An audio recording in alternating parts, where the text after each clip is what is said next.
Well, thank you so much for your work. It's helping so many people, and it also opens you up to a lot of trolls. You're a regular, real person who's trying to do the loving work of our Christian faith. And so I really thank you for your work. Thank you. There are mean people on the internet and in real life. One of the things that's helped me, because I really don't want to be the progressive version of those people. I want to take seriously Jesus' call to love, even my enemies or the people who I wouldn't have considered an enemy, but they want to be my enemy. Hmm. I've developed this practice over the years. It's going to sound creepy when I say it, but it's not. If somebody's been particularly mean to me, I'll go, let's say their Facebook page. I'll go and just try to look at their pictures and see them with people they love, doing things they love, and they seem like normal, decent, kind people who wouldn't wake up and decide to spend their one wild, precious life dissing some guy they don't know on the internet. And what that reminds me of is that even the people who are against me, the people who call me heretic, the people who have told me I need to be burned at the stake, dragged out and murdered, the people who've said pretty horrible things to me, being able to see them as human beings, it may do nothing for them, but it has saved my soul. And it has kept me from becoming bitter and hateful and angry. And I went through a stage of that because that's part of the grieving process of leaving the faith you thought you knew. I preached a lot of angry sermons, probably in the 2010s, late 2000s, early 2010s. But I don't want to be an angry person.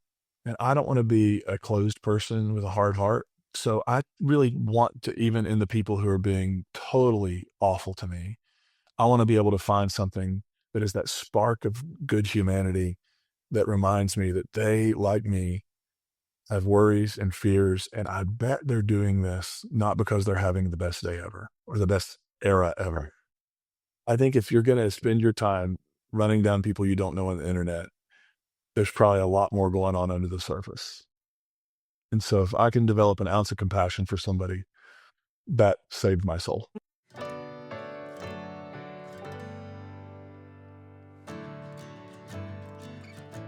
Welcome to the Sacred Slope, where the slippery slope meets sacred ground.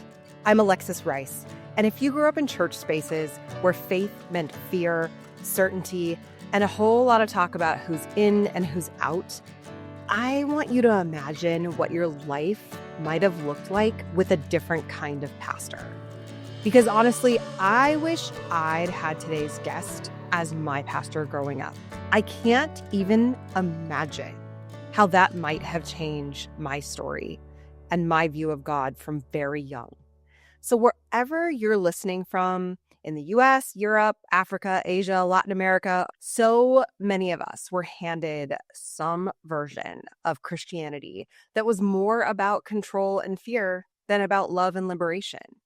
And yet all around the world, there are pastors quietly doing the work of helping people claim and reclaim a faith that is honest, just, and deeply compassionate. Today, I'm talking with one of those pastors, Josh Scott. Josh is the lead pastor of Grace Point Church in Nashville, Tennessee, a community known for its bold, inclusive, justice-focused approach to following Jesus. He grew up in a tiny Free Will Baptist church in an Appalachian holler with really fundamentalist theology. He's from the South, he's loved Jesus his whole life, and yes, he's a progressive pastor now. What I love about Josh is that he's very intentional about not becoming the equal and opposite version of what many of us left. He's not interested in just flipping the script and creating a progressive fundamentalism. He's trying to model a way of being Christian that is honest about history, serious about justice, and deeply committed to not dehumanizing people on the other side.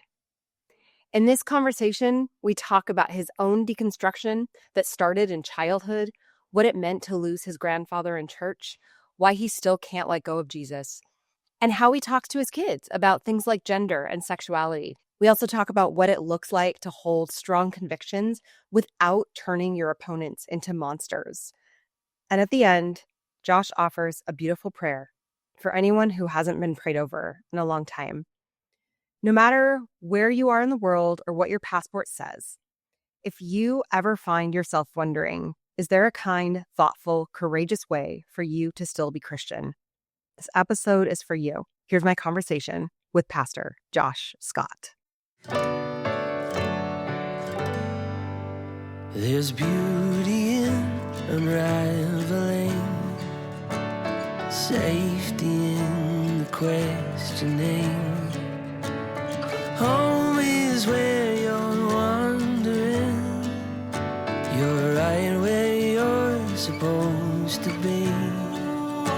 You're right where you're supposed to be.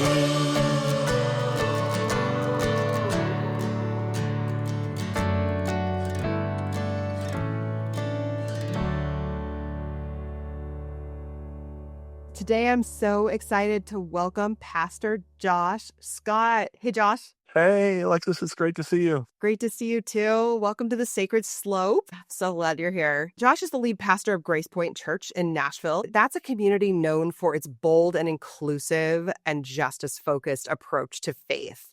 He holds a Master of Arts in Religion from Western Kentucky University. Josh grew up immersed in evangelical church culture, but his journey led him to reimagine Christianity as more honest and loving and radically inclusive. He's the author of several books, Bible stories for grown-ups, and writes a Substack, RE Imagine Faith, for anyone who's ever had big questions about their faith. He's also a husband and a dad to 5, and he's here to help us explore what progressive Christianity really looks like in church, in families, and in messy reality of everyday life. Let's start with your story. I'm really interested in knowing about how you grew up, and you grew up in this evangelical tradition.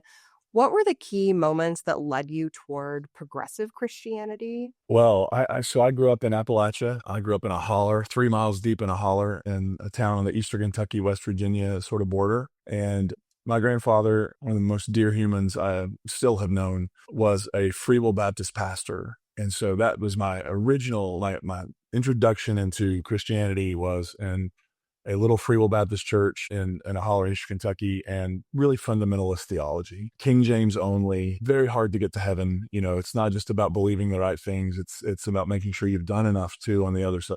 It was a religion in my early years that was very much about fear and certainty. And so everything we did with like fear and trembling, and we were certain we were right. We weren't certain we were going to heaven, but we were certain we were right that, that maybe nobody would be, or very few people would be. And, you know, there are several moments throughout your life, but that sort of challenge what you were told. And I often will tell people I grew up under like a sacred canopy where everything just made sense because I had no experiences as a kid that led me to challenge that reality, right? So good things happen to good people.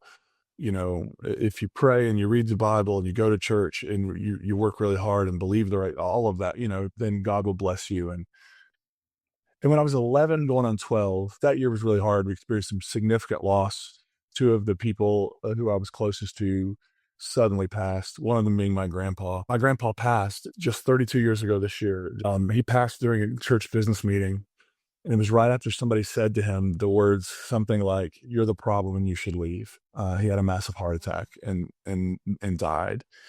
And you know, at almost 44, I can appreciate a really terrible coincidence now. But as a kid, with God controlling all the knobs and doing all the things, God did this. God surely could have prevented it, but God let this happen. And so I didn't know that you could be an atheist. Nobody told me that was an option. So I thought you had to be Christian, but I just decided that God was a jerk. And I didn't want anything to do with God. And so when people say, when did you start deconstructing? Well, I mean, my early 20s consciously realized something was happening to me. But it was in my preteen years that the faith I was given no longer made sense to me. Now, we made a liberal move and became Southern Baptists, and people often laugh at that, but it really was seen as a liberal move because, you know, we could read the New International Version and we had eternal security and, you know, big liberal move. I think my parents sensed they were losing me, you know, they were losing me religiously. And so they wanted to move to the church that had a happening youth group. And so at 16, I started preaching. That's a whole other story of how I got into that as a shy, introverted kid. But even when I was preaching in those early years, I would say things and just think, I guess that's true, that if you don't believe this, you're going to go to hell. I guess that's true. But gosh, I don't know why we call any of this good news. And I can remember being like a 19-year-old preaching sermons going, I wish that weren't the case. Then it was my early 20s that I really was able to start going, okay, there's something happening in me. I need to pay attention to it and figure out where it's taking me. What happened then? What was that like? What did that look like for you? Was that Oh, it was terrifying. Was it lonely? Was it great? Was it free? Yeah. Like, what was that for you? Especially that was a lot of pre-internet resources times, right? We didn't have podcasts like now. So what did you do? And you're in the middle of the South. Pastoring a church. Pastoring a church. So what was that like? Everything you described. It was painful. It was terrifying. It was exhilarating. It was exciting. And just figuring out how I could have any sort of integrity. And so even though I needed the paycheck, not saying things in sermons I couldn't stand behind anymore, and figuring out ways to start working in sort of these other perspectives and ways of seeing. It was lonely. I can remember having opportunities to sit down with other pastors and sort of just try to ask questions that would let me know if they were safe. Like, what are you reading lately? And if they would say Brian McLaren or Marcus Borg, I would know, like, that was very rare. It was usually, folks like MacArthur or Dobson or those kind of folks. And I was like, okay, I can't tell them anything, I think, right now. So it was all of those things. But also, interestingly for me, and there was a period of time I'm pastoring and thinking in 5 years I won't be a Christian anymore. I was thinking that, like, I'm on the way out. Now, that didn't happen, and I'm a lifer at this point and plan to be. But at the time, I didn't know if I would stick. But I did notice that I was more interested in Jesus than ever, like more compelled by that story, more fascinated. And for me, what really happened, and this is still true, I was way more interested in the Jesus of history than the Christ of faith, like this person, not just the doctrines and dogmas that grew up around him, but like this actual human life of a person who lived and was radical and lived such a life that all of this stuff grew up around him. I was more interested in that guy. How do we try to stay connected to that person, not just the doctrines? Because for me, the doctrines were all shifting and changing, and I didn't know what I believed about the doctrines. But I knew that this person who embraced people who nobody else would embrace, this person who challenged the system, this person who offered a vision of a different world, a better world, a world of justice and peace, that, regardless of where my faith went doctrinally, I could stay behind that. And so that for me has always been, really the last 20 years has been the case. I've been more drawn to Jesus than ever. Sometimes not as interested in what the church has said about him doctrinally over 2,000 years, but just the person and the life, if that makes sense. For me, what makes Jesus interesting and what makes his life compelling is what he stood up for and who he stood up for, and how he challenged the system of empire that was harming people. And so that still is a deep part of my faith.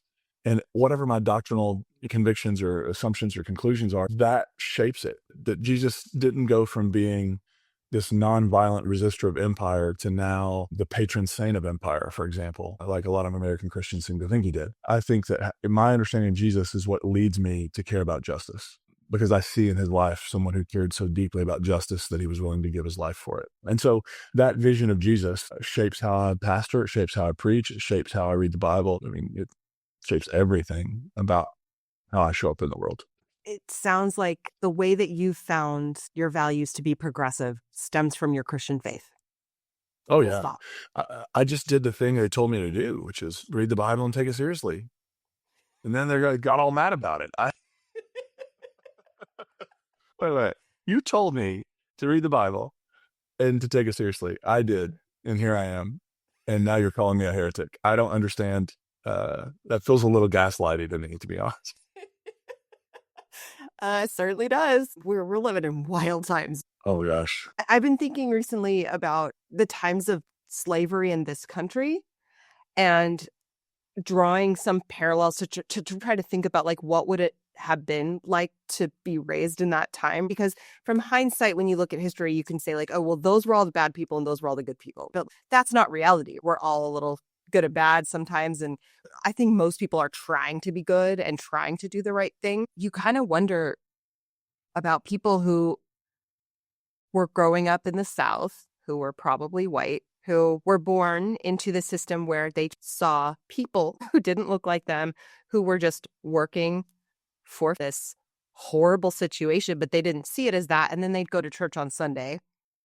I just wonder, like, are there any parallels that you feel like you're seeing right now. What I wonder is like, how did we ever get out of that? At some point, there was this big tipping point to be like, Christians, this is wrong. This is wrong. We can't treat humans like this. I don't know that fever dream ever broke. And here's what I mean. I think we could probably draw a direct line from the same attitudes and perspectives that were ignoring human suffering and ignoring injustice in order to prop up an economic system. I think you could probably draw a line all the way through to MAGA in the sense that, I mean, so much of this is about economics. So much of this is about greed. And I want to be very careful because one of the things that happens is, where I'm from in West Virginia, Appalachia, right now, there are people saying things like, because there've been some flooding there this year, you're getting what you voted for. This is what you deserve. Horrible. And with the Texas flooding, well, we shouldn't help them because they voted for this. That's awful. And I'm so tired of, if I can rant for a second, there's something that some progressive Christians do, which is they have different theology, but the same methodology. And it's the same, like I see progressive Christians saying things like, gosh, I wish there was a hell so and so could go there. That's no better.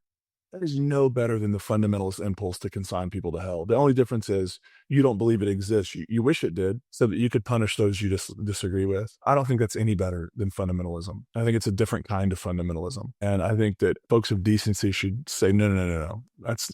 That's actually not what we want. I don't want anybody to suffer. It doesn't matter who somebody voted for. If they are struggling, if they're suffering, then humanity calls us to do the right thing and be helpful and to try. And I also think people have to understand that people where I'm from voted like they did for a reason. I was raised Democrat. Almost everybody we knew was Democrat. We voted Democrat for years and they got nothing out of it except worse conditions and no clean drinking water. And they still have no clean drinking water. And so can you blame them for voting for somebody else who at least doesn't think they're an idiot? Or at least probably does, but at least tells them that they're beautiful and smart. I mean, growing up where I did and the way politics has gone, there's sort of this elitism that looks down on people with a certain accent or looks down on people with a certain zip code. And that's a rant you didn't ask for, but no, I love it. But I think there has to be a difference, not just theologically, but also in how we show up in the world. And if our compassion doesn't extend and if our love cannot extend to our enemies, then what are we even doing? I don't want to be a part of a religion or a branch of a religion that looks at human suffering and calls it deserved. I don't care what they did last November. They're human beings that God loves, that we are called to love and that we are called to care for, period, full stop. I do think that in the South, for example, there is a reason Trump rhetoric that the minute he came down that ugly golden escalator, the first thing he did was spout a racist rant toward Latinos, toward Mexican immigrants, I don't think the South sections of the South, because we never did a Truth and Reconciliation Commission. What you can say about Germany is after World War II, they have consistently told the truth about their story. Yes. It seems. They're not trying to hide it. They're not building monuments to Nazis like we do Confederate soldiers. They're not having military bases after Nazis like we are Confederate soldiers. And we're changing those things back now, which tells you a lot about the current administration, what they value. So I think part of the problem right now in the racism that sort of Trump gave permission. I think lots of people were rightly ashamed of those beliefs and those opinions. But when Trump started talking, it was sort of like, oh, there's somebody who thinks like I do. And instead of confronting racism, sort of gave permission that this is the valid perspective to hold as in the public square about other people. So I don't know that we ever broke free in the South because we never did the things you have to do to bring healing and repentance. There was just defeat. And now we're not wanting to tell the truth about it either. We're changing what books can be read in schools. I think it's interesting today that so many folks will post quotes of him, and it's always the greatest hits, right? Yeah. They'll post quotes from Dr. King, but they won't realize actually he was pushing back on poverty. He was pushing back on militarism. For him, it was about racial justice, but it was also about economic justice, and it was about global justice in terms of militarism. And so all of those things came together to create a vision for the world. His poll numbers were underwater big time in his actual lifetime. Most Americans were like, this guy's challenging our way of being and way of life. And so I think back then people had a vested interest in making things work economically. And so they sort of just didn't ask the questions. And if they felt bad, they didn't think about it. They just, this is what we have to do. And I think that people are doing that now. I think the reason you have politicians who are refusing to stand up against these absolutely insane things we're doing as a country are doing so out of self-preservation and greed. They're not doing it because they think it's right. And so I just pray for a sudden onset of courage in our elected officials to actually say, no, this is insane and we should be doing something different as a country. Yeah. And you're right. Without demonizing maybe choices that, might have been made in the past, like we can all have grace for ourselves and each other and move forward towards a better future that we want together. That's what I hear you saying. As long as we're willing to tell the truth about the way we've been doing it and how toxic and harmful it's been. We can't sweep the fact that America got its wealth from the forced labor of enslaved people. And it's like we want to pretend like it wasn't that bad. And it was that bad. Way worse than most Americans probably even can fathom. And so I think until we can start saying, yeah, this is the true story of our country's history, it's going to be hard to be able to move beyond it. And the countries that have been able to do a better job of that are, places like Germany, and who've said, yeah, this is the truth about what we did as a country. And it's ugly and it's awful. And if we want to make sure we don't do it again, we have to face it head on. What I think is interesting is you talking about you being in the South and being raised Democrats. And for as much as there's a lot of people like highly alarmed, especially people who are raised in Christianity or rooted in Christianity still, very alarmed about what's going on in this administration, there is still the reality that I think there was like a recent poll about Democrats in this country, like the party of where it is like abysmally low support. Yeah.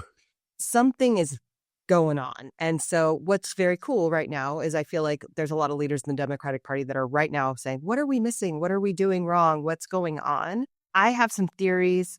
I'm really curious to know what you think about this.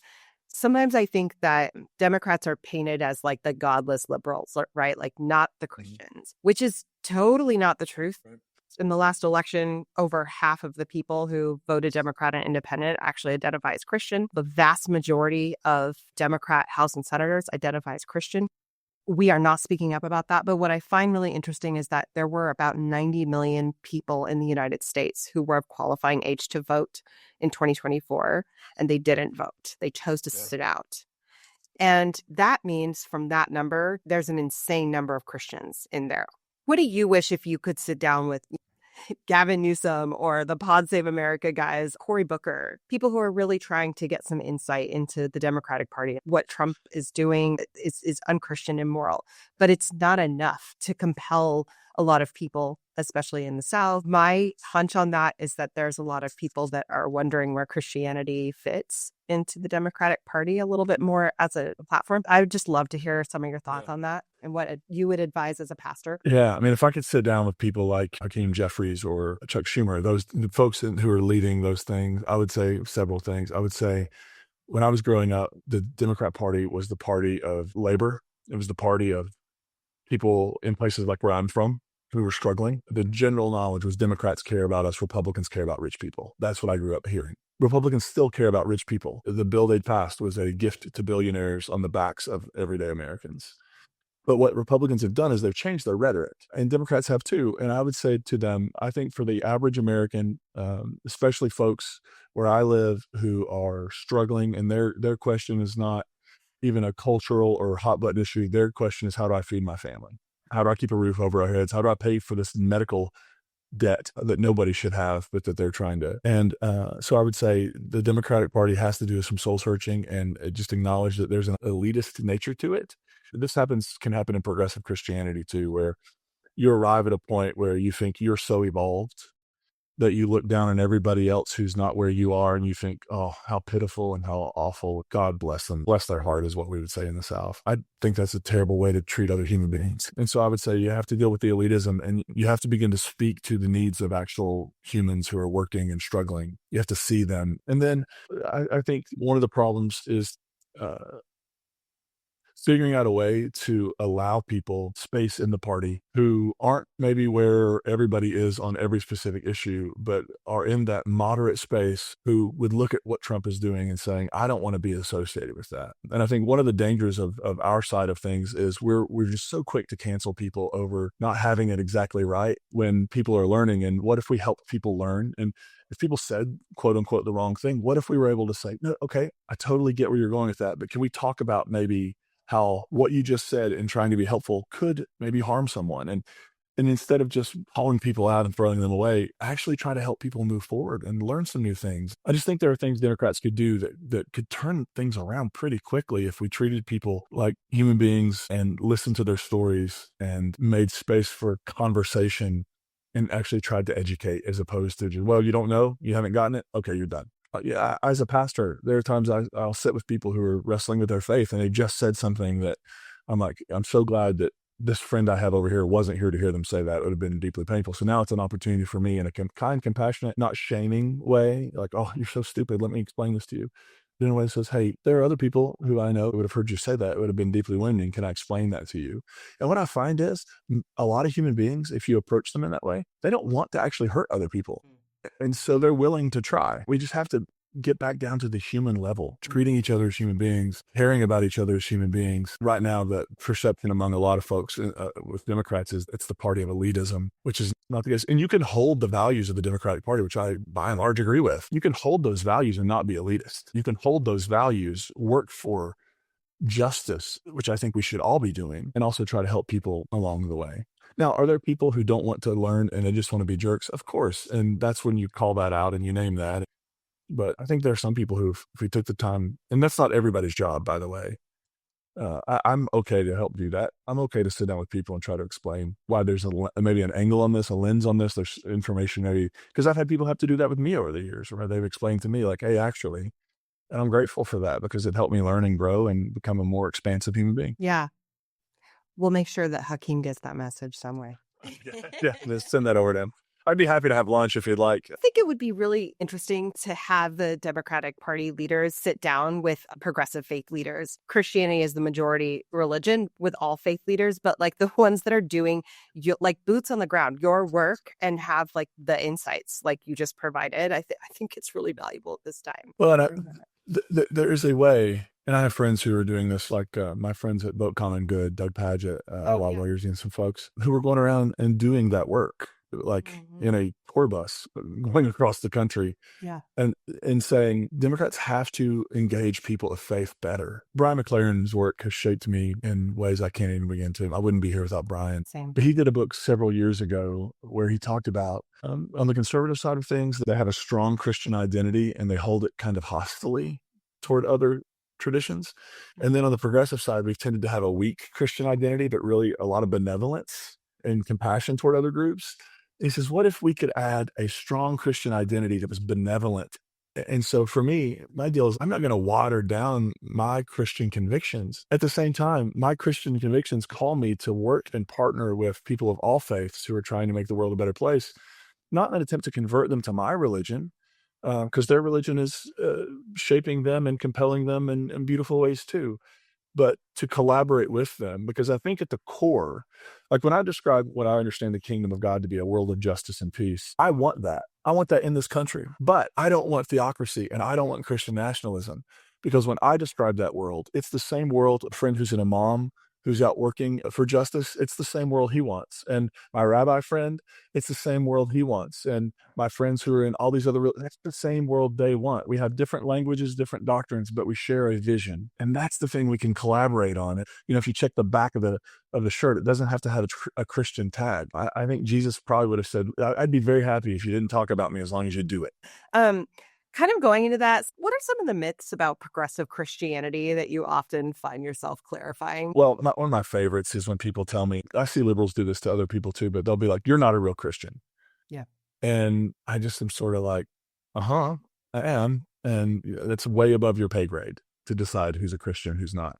And I say the same thing to my liberal friends who want to say conservatives aren't Christians. We don't get to tell people who they are and how they identify. Amen. The real conversation that we miss by yelling at each other about who's really Westboro Baptists, they're Christian. Can't stand them, think they're awful for the world. They're Christian because they claim to be, right? I think the real conversation is not who is and isn't, it's how. How are you being Christian? Are you being Christian in a Christ-like way? Are you being Christian in a way that's good for the world, that leads to a world of justice and peace? Or are you being Christian in a way that supports people getting disappeared from the street and the rich getting richer at the expense of the poor? Are you the kind of Christian who, even though our guy went around healing people, you're somehow against people having access to healthcare that's affordable or a human right as it ought to be? One of the things I hear most of all is that I'm not a Christian. I am Christian because I say so. And then progressive Christianity, like conservative Christianity, is not a monolith. So I'll just speak from my perspective, and that is people think I don't care about the Bible. I love the Bible. I'm obsessed with the Bible. I've given my entire life to learning about it and teaching it and exploring it. I love the Bible. I told somebody just yesterday, if I were in sort of a conversation that turned into a competition about who loves the Bible more, I bet 9 times out of 10 I'd win that conversation. Like, I love it that much. The difference is I don't see it the way they do. I don't see it as inerrant and infallible. I don't see it as in and of itself the Word of God. I think it points to the Word of God in times and places, but I think there are parts of it that just don't. Parts of it reflect a dated human understanding of how things work that we need to study and learn about, but not be beholden to. I love the Bible. So I would say first and foremost, that would be the main one, is you just don't care about the Bible, or that I'm trying to reinterpret the Bible to make it kinder or to fit with modern times. There are times I read a text and go, yeah, I think that text is pretty awful by modern standards. I have no desire to make it say something that it's not saying. One of those, let me give you an example. People like, you think the Bible affirms same-sex relationships. No, I don't think the Bible had a concept of same-sex relationships. I don't think the Bible had a concept, often the Bible did not have a concept of human sexuality as we do today. When the Bible writes about specifically what people would say homosexuality, although that wasn't a word they would have understood or used, when they talk about a same-sex experience, they're not talking about it in terms of love. They're not talking about it in terms of consent. They're talking about it in terms of power dynamics in the ancient world. So that's what I'm not trying to make the Bible say. Now, can you rationalize those texts in a way that, sure, but I don't think the Bible addresses what we talk about as human sexuality. I don't think they could fathom it in the same way they didn't understand germs, or they didn't understand things about they didn't understand black holes, and they didn't understand weather in the way that we do. We just have to let them be where they were, learn from their experiences everything we can. But maybe the most important thing we can learn from them is that God has always been out in front of us, calling us forward, not behind us, trying to keep us in the same spot. That would be maybe a big one. My favorite one is that you believe you're nicer, kinder, and more compassionate than God. What a ridiculous thing to say. I am not more kind, compassionate than God. What I believe is that there are lots of Christians who are trying to make God less kind and compassionate. I think God has always been infinitely kind and compassionate. God has always been in front of us, calling us forward. I think that's the misunderstanding, is that somehow I'm trying to make God nicer, when what I'm saying is I think we've misunderstood the depth of God's love and compassion for a very long time. We've been more concerned about who believes something and who holds a certain doctrine. And I think God is much more concerned about how we show up in the world and how we treat people. For me, I would rather my kids have a great day and enjoy their lives and do good to other people and be kind and all of that. And at the end of the day, if they don't say, I just want to thank Dad for everything he's done, I'm okay with that. If I don't come up in the conversation, I'm okay with that. I care about the kind of people they're becoming. I don't think God sits around and goes, gosh, I just need more than to believe in me. I think God's like, who cares? Atheist, theist, untheist, whatever. How are they treating other people? Because if we can get everybody to be kinder and more compassionate to each other, or justice-centered, the world's going to get better. Does God really need, like, sitting around going, I got to have the credit? Since we're about the same age, I don't know if you watched Seinfeld at all. Oh, yeah. Back in the day. Of course. Can you spare a square? Is God like George Costanza needing credit for the big salad? Or is God just okay that people are enjoying the big salad, whoever bought it? I think God just wants people to enjoy the big salad. Oof. Wouldn't it have been nice to have grown up with a pastor like you? I know that your church is open and affirming, which is fantastic. Something that we didn't necessarily have, I think, when we were growing up as much. At least it wasn't very visible. There were mainline churches. I mean, the Episcopal Church, the United Church of Christ, some of those denoms were on the leading edge. John Shelby Spong, a writer who has deeply impacted me, he was leading the charge for clergy, LGBTQ plus clergy in the late 70s. But as a general sort of widespread, no, I didn't know. The first time I ever heard of a Christian being affirming was, and I realized I was, even though I didn't know it, was when years ago, when Twitter first started, Jay Baker was going through his process kind of publicly to become affirming. And he was tweeting on a regular basis, are you affirming? And I was like, affirming of what? I don't know. You have to tell me. And so I had to do some research. And I was like, at that same time, early 2000s, my wife and I just got married. We had friends coming out to us. And I knew what I'd been taught, but I also knew that in my heart, I just wanted them to have the same joy and goodness I wanted for myself in life. And so I'm affirming them as they come out, and then going like, I got to figure out and so that's when you go back to the Bible and you wrestle with these texts. First, you try to make sure the texts agree with you. And then you're sort of like, I don't think the text could agree with me, or with people of a different perspective, because it's not what they were doing. So yeah, that's a long way to answer to say no. But when we were younger, nobody that I knew in my orbit was talking about this at all, except negatively. Yeah. What I think is really cool is that I saw that there's pronouns in all your bios for everyone who's on staff, which is just a simple, I know some people get really triggered about that, it sounds like, but I think the point is it's just recognizing who they are. Even for people who have trouble with that, there's a practical application. Like, for example, my name, Alexis, in the United States is a female, but outside of the United States, it's a male name. And so if people don't know who I am just in writing, it's just helpful because sometimes people say, hey, man, hey, mister, hey, sir. And it's like, well, actually, I'm she, her. Like, so it's just like, get over it.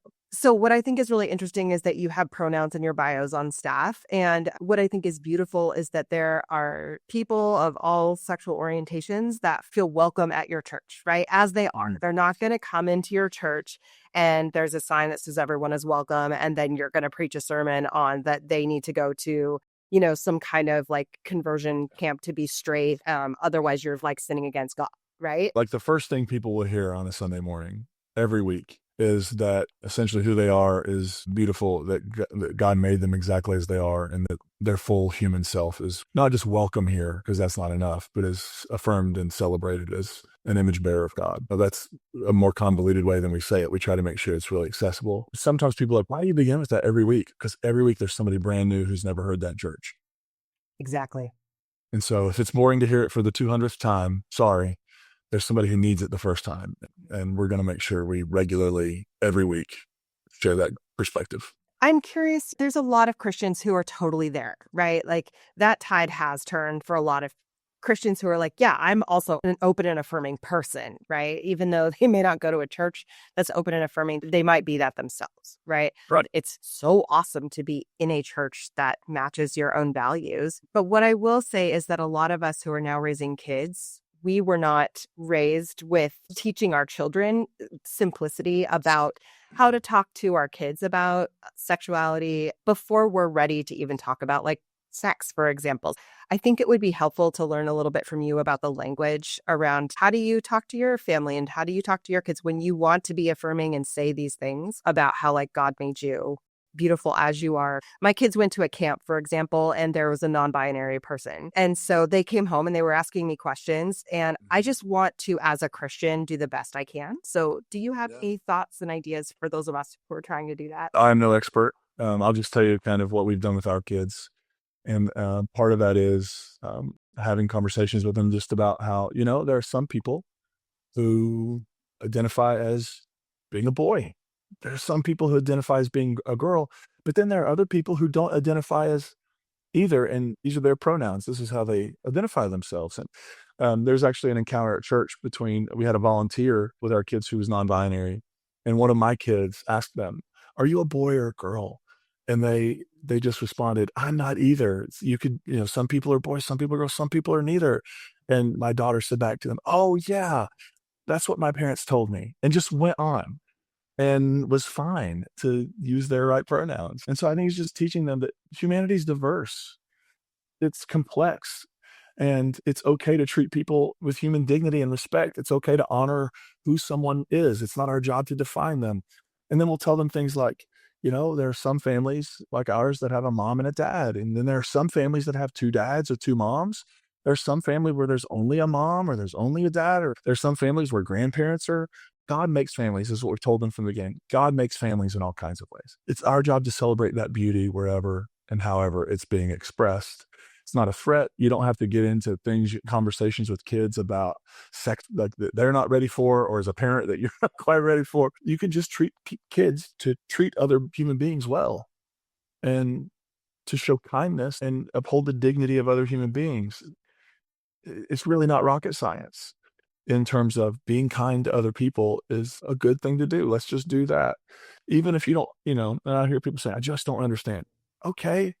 There's a lot of things I don't understand. I don't understand a lot about how reality works in terms of quarks and string theory and physics. I don't understand how a lot of that works, but I can talk about it and honor it and be respectful.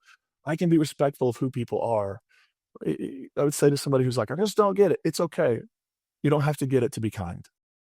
You don't have to fully understand to show up and treat people with human dignity and decency. That's actually something we're programmed to do, I think. What is the song from South Pacific, the musical, You Have to Be Carefully Taught? What I've found just is being a parent and trying to raise kids with kindness is that my kids are kind of naturally kind. And so I would have had to have taught them to be the opposite. That's why original sin doesn't work. They're naturally kind. They naturally care about other people. When you raise somebody to see everything is scarce, there's not enough to go around. These people are a threat to you. They're trying to take this from you. Of course, when you raise people in that environment, they're going to grow up to believe all those things and act that out in the world. But generally, I find my kids to be people who show up in the world ready to be kind to other people. Now, with each other, sometimes the gloves come off. But with the wider world, there's a kindness, compassion that just seems hardwired into who their little beings are. And so I teach my kids to use the pronouns people want them to use. I think it's made them better human beings. Can you tell us a little bit more about and kind of what that looks like for people who are trying to figure out like, okay, what are denominations? What's a good church for me? And what's a safe church for me to look at when they're church shopping? There are denominations I would very happily join. Grace Point could very well fit within the UCC, for example, or even somewhat in the Disciples of Christ. Christian Church Disciples of Christ. There are real benefits to being a part of a denomination, like support and a built-in network and all of those sorts of things, places to go for resources and advice. There are also real benefits to not being tied to a denomination. And I don't think those denominations I mentioned do this really, but there's nobody policing everything we say. I'm not getting a phone call from somebody when I preach a sermon that questions something they didn't want me to question. We can move a little quicker and be a little more agile than churches with a lot of denominational hierarchy. And so there are benefits and drawbacks to either side. I could be very happy in a denomination. I'm also happy where we are. I've dabbled enough in working with denominations that I feel like I should have honorary membership in some of them. Like I went to a Methodist seminary for most of my seminary, Publishers Methodist. I feel like I should get at least like a honorary card if they would ever choose to claim me. But I don't think about, we're a non-denominational church very often at all until somebody asks, what's your denomination? And I'm like, I don't really have one. Most non-denom churches, it's true, are more fundamentalist. Now, they're going to look really cool and they have fog machines, but the theology is often hot garbage. So, and with a name like Grace Point, it just sounds evangelical to the hilt because it was at one point, and that's been quite the journey over the last 20 years for this community. So yeah, we're non-denom, but we play well with others. I love that. You play well with others. One of the reasons I bring that up is because I'll even speak for myself, but I will also speak for people who were in, the cool, the modern, non-denominational, the worship was really, really beautiful and important and modern and not like traditional hymnal choir that like is really rough for some of us to get used to.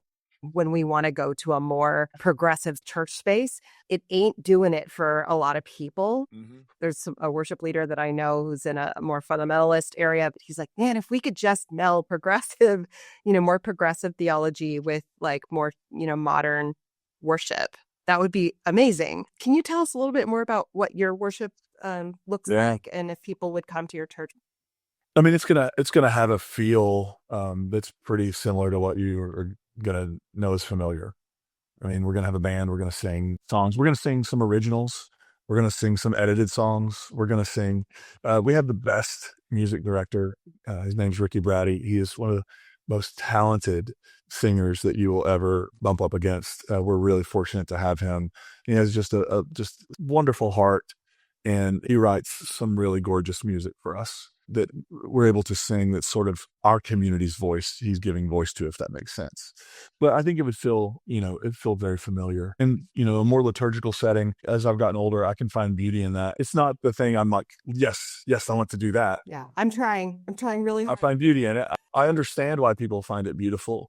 But you're right. There are some people who grew up in non-denom settings that are going to find that difficult, especially at first. So yeah, ours would feel way more familiar, hopefully with just better theology. I have a question about lament and what role that plays in your worship life. Yeah. So, for example, the weekend after the election, we changed our gathering to be a gathering where we just lamented together about and expressed our worries and our fears for the future of the country. And because, our church is made up of We have all sorts of folks. We have straight folks, we have queer folks, we have trans folks. And so there were just a lot of people in the room who were wondering what this meant for their future. And so just being able to express that. Lament, I don't know if you've heard Reverend Mintz, he said, every worship service needs a breakup song. And I thought, there's something so deeply true about that. What we're trying to do in Christian worship is, I often think about Paul's line where he says, we're all part of the body. If one part celebrates, we celebrate. If one part weeps, we weep. And so creating a gathering really is trying to give space for all the expressions of wherever people are. And so that involves lament, of course. It involves excitement and celebration for some people. And it's just trying to make space for people to have the full experience of human emotion, because that's what we do as human beings. So yeah, we'll have regular times when something happens in the country that's awful, which seems like it happens a lot. We're doing it a lot, but we'll make space for a time for us to grieve that and to just name our feelings about that, because it feels really important to not rush past it. One of the things that I think is really special that you do is you care so much for Grace Point, your church, and you found this space of ministry online. And you really put a lot of time, effort, love, care, and energy into the online space. Otherwise, we never would have met, for example. And so you're able to pastor and mentor people like me from afar. Can you just tell me a little bit about why that's important to you, and kind of what you believe that's doing in a media environment, especially online, where it largely leans quite heavy on the fundamentalist side when people talk about Christian faith. Right. Yeah. Spaces. When I was going through my early days of unraveling, the only people I had helping me were authors, and I didn't know them at the time. And so Brian McLaren pastored me through my deconstruction early days. Marcus Borg, Rob Bell, John Dominic Crow. I mean, all these authors were helping me, even though I didn't know them. And I was waiting for every book release to come out. Having gone through that largely alone, just sitting in my little study at church, devouring the next thing and listening to sermons. And I wanted to be able to use what I'd learned and my experience to make sure people weren't going through things alone. And there are lots of people doing this work, lots of people doing it better than I am. But I just feel sort of this responsibility, to use an old word that I would have used years ago, a calling almost, right? To be present for people who need it. So I Zoom with folks on a regular basis, whether it's a group or whether it's an individual, to just listen and offer whatever I can, and just to make sure people feel seen and know that they're not alone, because as exciting and as exhilarating as it can also be terrifying. And it can feel very, very lonely, especially if you're going to a church every week that isn't safe to have these conversations. You need somebody that's safe. And so I just try to show up and be that person. I try to show up and be whether it's in a sermon, whether it's in just my online presence, or it's a book I'm writing, I'm trying to do the things I wish I had 20 years ago. Well, thank you so much for your work. It's helping so many people, and it also opens you up to a lot of trolls. You're a regular, real person who's trying to do the loving work of our Christian faith. And so I really thank you for your work. Thank you. There are mean people on the internet and in real life. One of the things that's helped me, because I really don't want to be the progressive version of those people. Like I said before, I want to take seriously Jesus' call to love, even my enemies, or the people who I wouldn't have considered an enemy, but they want to be my enemy. I've developed this practice over the years. It's going to sound creepy when I say it, but it's not. If somebody's been particularly mean to me, I'll go, let's say their Facebook page.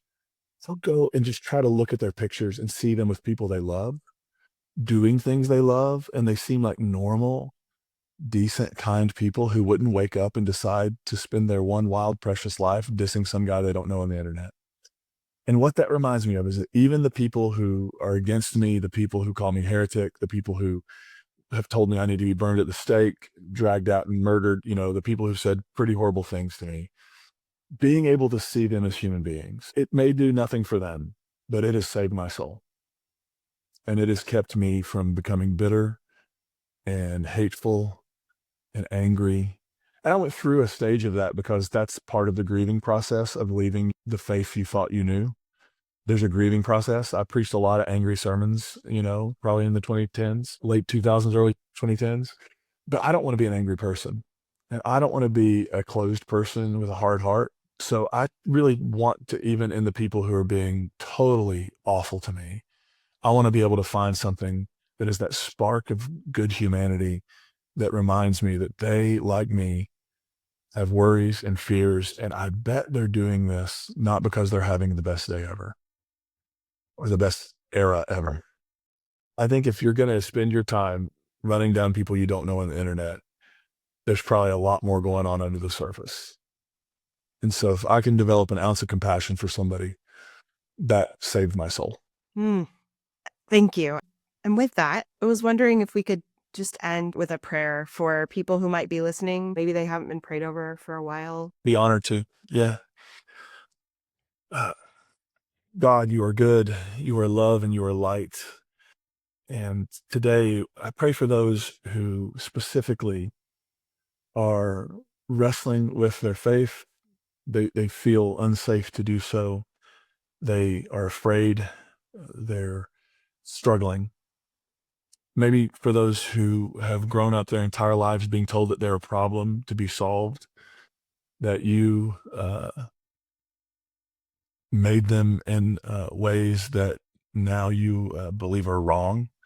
Do my friends today just sense from you that they are made in your image, that they are beloved, that they belong, that you made them beautifully and wonderfully, and that never for a moment of their existence have they taken a breath outside of your love and outside of your embrace.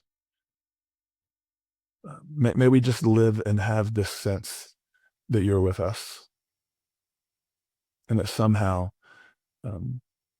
if we work together, if we join our creativity and our energy and our passion and compassion together, that this thing doesn't have to go off the rails, but we could create a world of justice and peace together. So for those who feel forgotten, those who have been marginalized, oppressed, left out, may they know that their home has always, that their seat has always been at the table. And for those of us who have had to do a lot of repenting on this journey, may we continue to do so, and may we continue to work to make this world a more beautiful, lovely place for everybody in it. We offer this in gratitude in Jesus' name. Amen. Amen. Josh, pastor of Grace Point in Nashville, thank you so much for being here. Thank you for having me. This has been great. I have one final question. What do you like to do for fun? Watching baseball, but I also love movies. I love to read. And, I have 5 kids. I have endless free entertainment right in front of me all the time. So whatever they're doing is probably something I'm involved in, and it's a blast. Thanks, Josh. Thank you. Thank you for being with us today on The Sacred Slope. If you'd like to nominate a pastor, priest, or reverend, send me an email, alexis@thesacredslope.com. Music was by Brett Rutledge, Eddie Irvin, and Sean Spence. I'm Alexis Rice. May the fruit of the Spirit guide you this week. Go in peace, friends. There's beauty in unraveling, safety in the questioning. Home is where you're wandering. You're right where you're supposed to be. You're right where you're supposed to be.